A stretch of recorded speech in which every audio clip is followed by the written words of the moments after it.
দক্ষিণ এশিয়ায় রাজনীতিতে বহুদিন ধরে কোণঠাসা ভারত।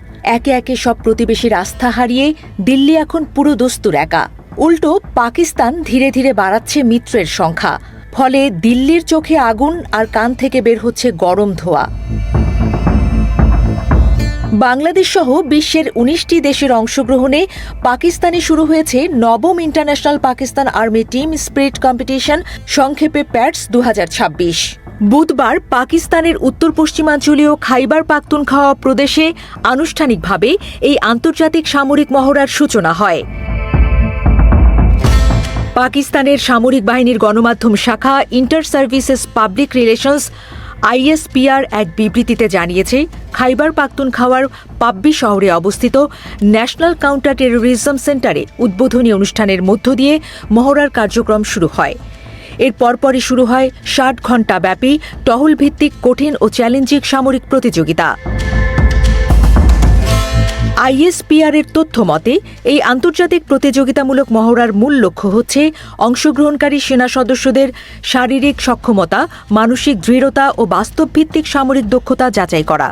প্রায় বাস্তব যুদ্ধ পরিস্থিতির কাছাকাছি পরিবেশে পরিচালিত এই মহড়ায় সেনাদের দ্রুত সিদ্ধান্ত নেয়ার ক্ষমতা, নেতৃত্বগুণ, দলগত সমন্বয় এবং চাপের মধ্যে কার্যকরভাবে কাজ করার দক্ষতা মূল্যায়ন করা হচ্ছে। এই মহড়ায় বাংলাদেশ ছাড়াও অংশ নিচ্ছে সৌদি আরব, বাহরাইন, বেলারুশ, মিশর, ইরাক, জর্ডান, মালয়েশিয়া, মালদ্বীপ, মরক্কো, নেপাল, কাতার, শ্রীলঙ্কা, তুরস্ক, যুক্তরাষ্ট্র, উজবেকিস্তান সহ মোট ১৯টি বন্ধুত্বপূর্ণ দেশ। এসব দেশের মোট ২৪টি আন্তর্জাতিক সামরিক দল প্রতিযোগিতায় অংশগ্রহণ করছে।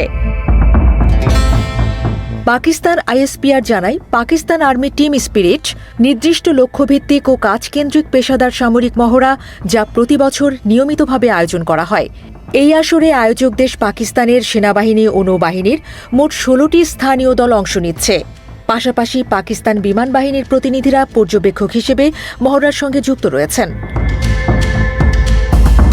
ISPR এর ভাষ্য অনুযায়ী এই মহড়ার মূল উদ্দেশ্য কেবল প্রতিযোগিতা নয়, বরং দলগত চেতনার মাধ্যমে ধৈর্য, সহনশীলতা এবং পারস্পরিক আস্থা গড়ে তোলা।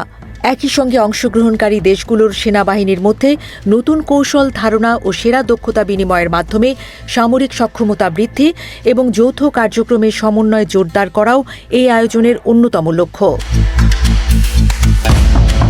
পাকিস্তানে এই আন্তর্জাতিক সামরিক মহড়া প্রতি বছর অনুষ্ঠিত হয়ে আসছে।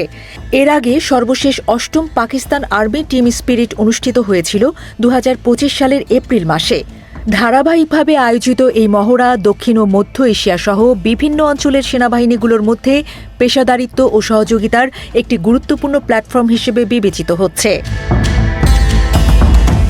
বিশ্লেষকদের মতে প্যাটস ২০২৬-এর মতো বহুজাতিক সামরিক মহড়া আঞ্চলিক নিরাপত্তা সহযোগিতা জোরদার করার পাশাপাশি সন্ত্রাসবিরোধী সক্ষমতা বৃদ্ধি এবং পারস্পরিক বোঝাপড়া গভীর করতে গুরুত্বপূর্ণ ভূমিকা রাখছে।